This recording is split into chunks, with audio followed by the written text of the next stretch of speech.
చిన్నపిల్లలను కిడ్నాప్ చేసి విక్రయిస్తున్న ముఠాను చందనగర్ పోలీసులు అరెస్ట్ చేశారు. 4 నిందితులను అదుపులోకి తీసుకుని వారి వద్ద నుంచి 6 చిన్నారులను రెస్క్యూ చేశారు.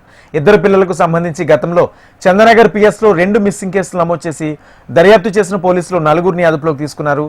రెస్క్యూ చేసిన పిల్లల్లో 2 వారి కుటుంబ సభ్యులకు అప్పగించారు. ఇదే అంశానికి సంబంధించి మాదాపూర్ డిఐతో మా ప్రతినిధి అరుణ్ ఫేస్ టు ఫేస్.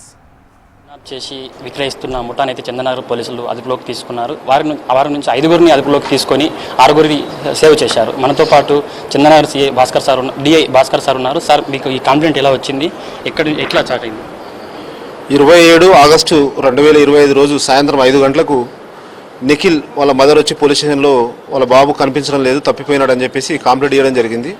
అతను 26th రోజే, అంటే కంప్లైంట్ ఇచ్చే ఒకరోజు ముందే తప్పిపోయినాడు. మదర్ ఆ రోజు నిలోఫర్ ఆసుపత్రికి, ఆమెకి 20 days అయింది డెలివరీ అయ్యి, నిలోఫర్ ఆసుపత్రికి వాళ్ళ తల్లిదండ్రులతో పాటు భర్తతో పాటు వెళ్ళిపోయింది. ఆమె సాయంత్రం ఇంటికి వస్తే బాబు కనిపించలేదు. వాళ్ళంతా వెతికినారు, రైల్వే స్టేషను మళ్ళీ చుట్టుపక్కల అన్నీ వెతికినారు. నెక్స్ట్ రోజు సాయంత్రం 5 గంటల వరకు కూడా వెతికి ఇక లాభం లేదనుకుని అప్పుడు మన పోలీస్ స్టేషన్కి వచ్చి కంప్లైంట్ ఇవ్వడం జరిగింది. కంప్లైంట్ ఇవ్వగానే మేము వెంటనే కేసు నమోదు చేసినాము. మా సిఐ ఎస్హెచ్ఓ గారు విజయ్ కూడా వెంటనే మాకందరికీ చెప్పి టీమ్స్ ఫామ్ చేయడం జరిగింది. మా ఏసీపీ గారు మమ్మల్ని ప్రతి మినిట్ మానిటర్ చేసినారు. చేసిన తర్వాత మా టీమ్స్ ఫామ్ అయిన టీమ్స్ వెంటనే CCTVలన్నీ నైట్లో ఎంత కష్టమైనా కూడా వర్షం పడతా ఉంది, మొన్నదాకా ఉన్న వర్షాల్లో మా టీమ్స్ బాగా కష్టపడి ఏదైతే నేరస్తుడు పిల్లవాడిని తీసుకెళ్ళిపోతున్నాడో ఆ మోటార్ సైకిల్ వాళ్ళు తీసుకెళ్తున్న 2 వ్యక్తులను గుర్తించడం జరిగింది. కానీ కొన్ని హడల్స్ ఎదురైనాయి మాకు.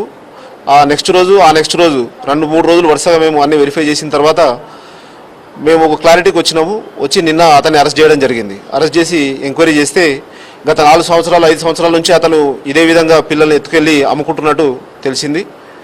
అతను మొట్టమొదటగా 4 సంవత్సరాల కిందట కాచిగూడ రైల్వే స్టేషన్ నుంచి ఒక పాపను తీసుకెళ్ళి జిన్నారంలోని వాళ్ళ బంధువులకు 42,000కు అమ్మేశాడు అనమాట. అమ్మేసిన తర్వాత మళ్ళీ అతను ఏం చేయలేదు. లాస్ట్ 2-3 years బ్యాక్ మళ్ళీ అతనికి ఆసిఫ్ అనే అతను పరిచయం అవుతాడు. పటాన్చెరులో కూరగాయలు అమ్ముకుంటాడు ఆసిఫ్. ఆ పరిచయము ఆసిఫ్కి రిజ్వానా ద్వారా పిల్లలు అవసరం పడ్డ ఎవరైతే అవసరం ఉంటుందో పిల్లలు లేని వాళ్ళు, మాకు పిల్లలు కావాలని రిజ్వానాని అడిగితే రిజ్వానా ఆసిఫ్ని అడుగుతుంది. ఆసిఫ్ రాజు ద్వారా పిల్లల్ని తీసుకెళ్ళి అమ్ముకోవడం జరుగుతుంది. వీళ్ళు ఈ విధంగా మొత్తం 4 పిల్లల్ని అమ్ముకున్నారు. 4లో కూడా మొన్న నిఖిల్ని 7 లక్షలకు అమ్ముకున్నారు సిద్దిపేటలో. ఇంకో బాబును సిరిసిల్లలో 3.5 లక్షలకు అమ్ముకున్నారు. ఇంకో పాపను 1,50,000కు మనకు పటాన్చెరులో అమ్మేసారు. అది ఇవే కాకుండా బాలరాజ్ అని ఒక తండ్రి వాళ్ళ భార్య నుంచి పుట్టిన పిల్లలను ఒకరి తర్వాత ఒకరిని పటాన్చెరులోనే అమ్మేయడం జరిగింది. ఈ విధంగా మొత్తం 6 పిల్లల్ని మేము రెస్క్యూ చేయడం జరిగింది. రిజ్వానాకి సంబంధించి రిజ్వానా పేరు కీరోల్లో ఉంది, అసలు ఆమె పాత్ర ఏమిటి? రిజ్వానా నర్సింగ్ హోమ్ నడుపుతాయండి సిద్దిపేటలో. ఈమె దగ్గరికి పేషెంట్స్ వస్తూ ఉంటారు కదా, దాంట్లో కొంతమంది ఎవరైనా పిల్లలు లేని వాళ్ళు వచ్చి ఈమెను అప్రోచ్ అయితే ఈ ఆసిఫ్ని ఈమె అప్రోచ్ అవుతుంది.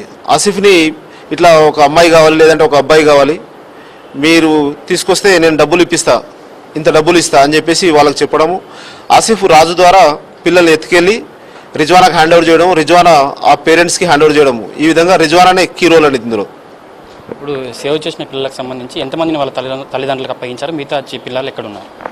ఇప్పటికీ 2 పిల్లల్ని వాళ్ళ తల్లిదండ్రులకు అప్పగించడం జరిగింది. ఇంకో 2 పిల్లల్ని చిల్డ్రన్ ప్రొటెక్షన్ సెల్కి హ్యాండ్ ఓవర్ చేసినాము, రంగారెడ్డి జిల్లా వారికి.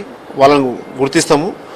మీడియాకు విజ్ఞప్తి ఏంటంటే ఎవరైతే 2 పిల్లలను గుర్తించాల్సి ఉందో పేరెంట్స్ని మేము ఫొటోస్ మీకు ఇస్తాము. ఆ ఫొటోస్ని కొంచెం ఎక్కువ పబ్లిక్లో ప్రచారంలోకి వచ్చేటట్టు చూడండి. ఎవరన్నా వస్తే వాళ్ళకి హ్యాండ్ ఓవర్ చేస్తాం. ఈ కిడ్నాప్ చేసిన పిల్లలకు సంబంధించి వాళ్ళని ఏ ప్రాంతాల్లో విక్రయం చేశారు?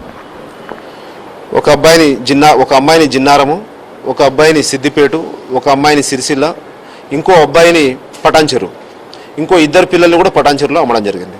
ప్రస్తుతం 4 అయితే అదుపులోకి తీసుకున్నారు. ఈ కేసులో మరింత మంది నిందితులు పెరిగే అవకాశం ఉంది? ఖచ్చితంగా ఉందండి. ఇంకా మేము రిజ్వానాను కస్టడీకి తీసుకోవాల్సి ఉంది. తీసుకొని ఆమెను త్వరగా ఎంక్వైరీ చేస్తే ఇంకా ఎవరైనా దీంట్లో ఉన్నారా వెరిఫై చేసి ఇంకెవరైనా ఉంటే ఖచ్చితంగా వాళ్ళ మీద చట్టపరమైన చర్యలు తీసుకోవడం జరుగుతుంది. Thank you sir.